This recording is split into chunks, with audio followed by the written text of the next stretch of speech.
Mahigit isang taong nagtago sa batas ang suspect sa pangahalay sa kanyang sariling anak na si Alan.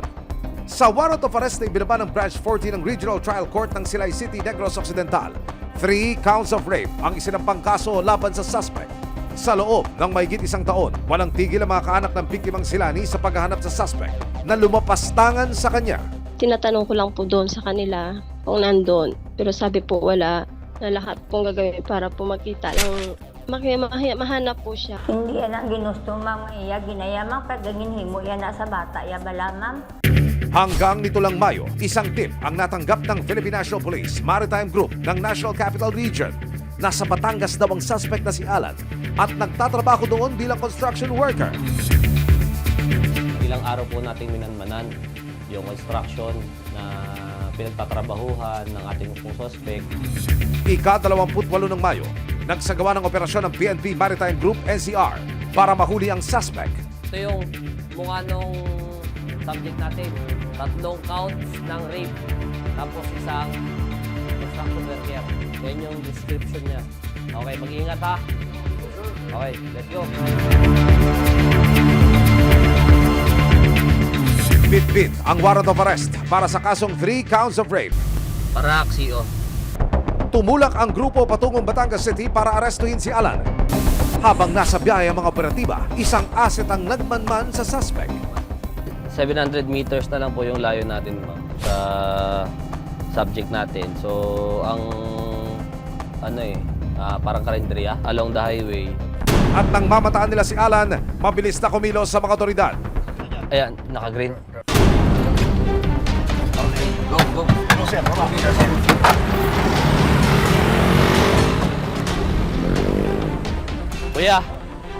Kuya, ikaw si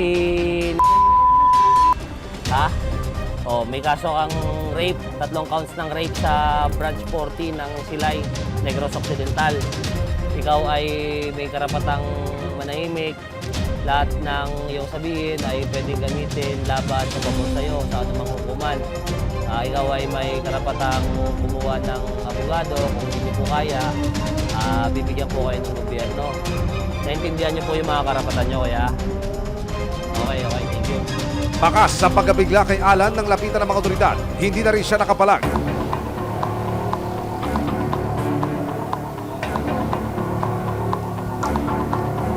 Ipinagbigay alam ng mga pulis sa pamilya ng biktima ang pagkakakulit nila sa suspect. Nay, tatanong ko lang po kung ito po ba si... Siya po yan, siya po. Opo.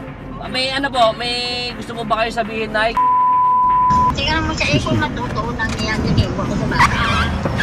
Matotoo po ba yun daw ginawa mo sa anak ko, kuya? Yan ang sabi. Hindi ko kagustuhan. Hindi ko pinilit bata ko. Ha? Hindi ko ito pinilit bata ko. Idiniretso sa impila ng PNP Maritime Group NCR ang suspect. Sa isang video call, positibong kinilala ni Lola Minda si Alan. Tama po ba na ito po si... Baka may mensahe po kayo sa kanya, Nay. Kahit sa video call, ramdam ang galit ni Lola Minda sa manugang. Na ano mo ang bata mo? Na ginimo mo na ang ginimo mo sa bata mo ang pinakabagay na malaan para sa bata mo? Huwag ko matuhungod, Nay. Hindi ko ito sinasadya. Ginimo mo sa 3 pakises? Tigom niyo pa sa ako? Kaya kung dahil mo na ginikom sa ako, dugay talaga kaya ng pintang panso. Lugar mga kaginamugin di ang bata.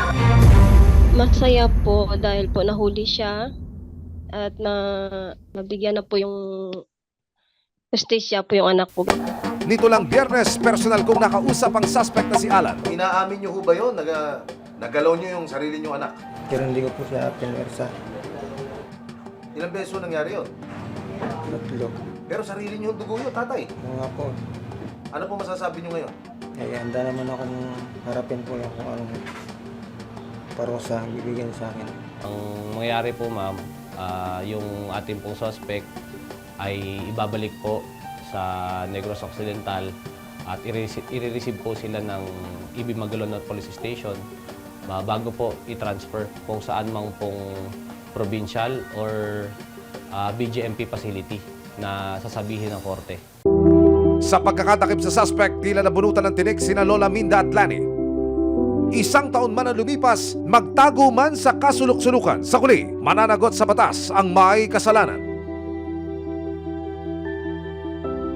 Okay na din pakiramdam ko kasi nahuli na siya, hindi niya gagawin yan. Hindi ko na po siya mapapatawad kasi ginawa niya sa akin, siya mismo yung gumawa sa anak niya. Hindi ko na po siya mapapatawad.